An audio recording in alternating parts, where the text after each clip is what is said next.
This is the film directed by Seth Rogen and Evan Goldberg that caused such a lot of fuss at the end of last year. Cyber threats and physical threats and cyber hacks. And at one point it wasn't going to get released, and then intervention by President Obama himself. Whole thing became a huge news story, and so finally did get released. Some theatres in America, also huge release online, now opening here in theatres. So the story, and of course, I'm sure everybody knows this is the story anyway, but James Franco plays Dave Skylark, who runs an absolutely terrible US TV chat show, and his producer is Aaron Rapoport, played by Seth Rogen, who also co-directs the film. And they discover through the miracle of social media that Kim Jong-un, supreme leader of North Korea, for it is he,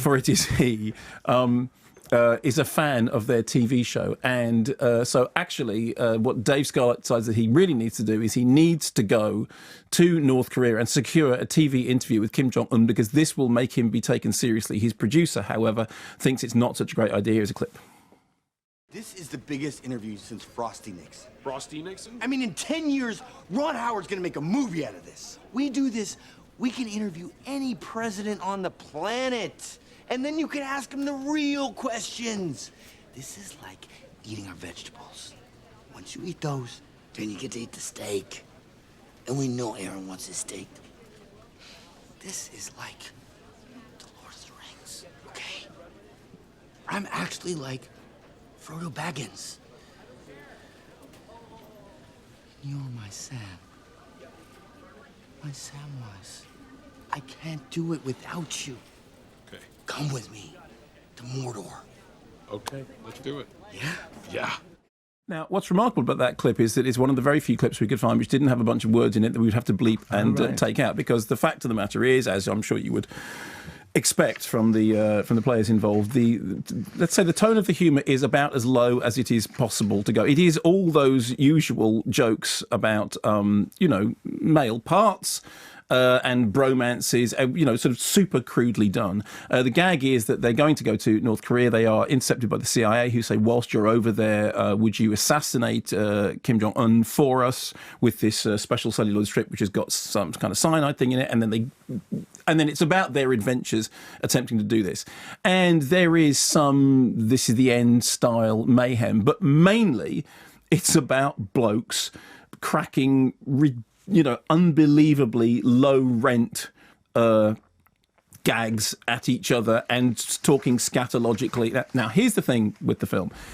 In terms of its sort of political nous, I mean, I'd love to be able to tell you that it's a great sort of savage political attack on an authoritarian dictatorship, and it is, in as much as it apparently has caused great offence. And I'm all for films causing great offence, and I laughed more than I thought I was going to. Partly you sort of laugh because you think, I have the right to laugh at this, and partly you laugh because there's a certain thing about being hit over the head by crude toilet humour.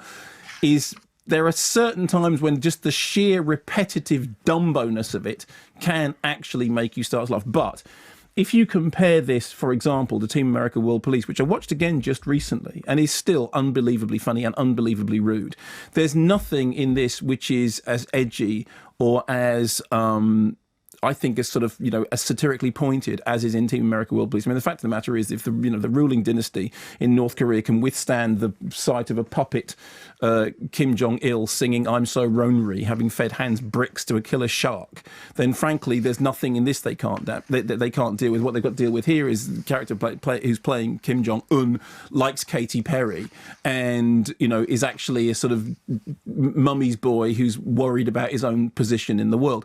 So the film completely loses its way. Once it gets to North Korea, it kind of completely loses its way, and an awful lot of it is just exactly the same crude, vulgar bromance humour that you would expect it to be anywhere else. I did laugh more than I thought I was going to. There are about 6 or 7 laughs in it, which means it does pass the 6 laugh test. Only just, but it does. And there's a couple of really stupidly infantile set pieces that you find yourself tittering despite yourself. The only advantage of that being that there's nothing guilty about laughing, because you think, actually, one ought to be able to laugh at crude offensive humour that annoys and irritates authoritarian dictators. So on that front, I wish that I could tell you it was better.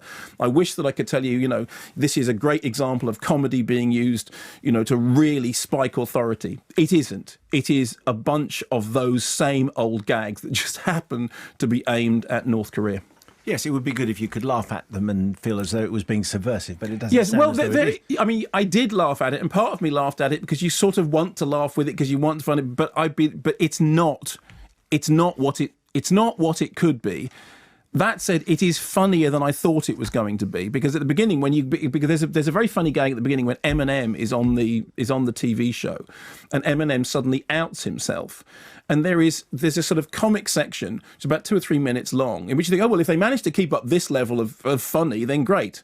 But then the film properly starts, and then it all sort of starts to, you go, okay, it's that film.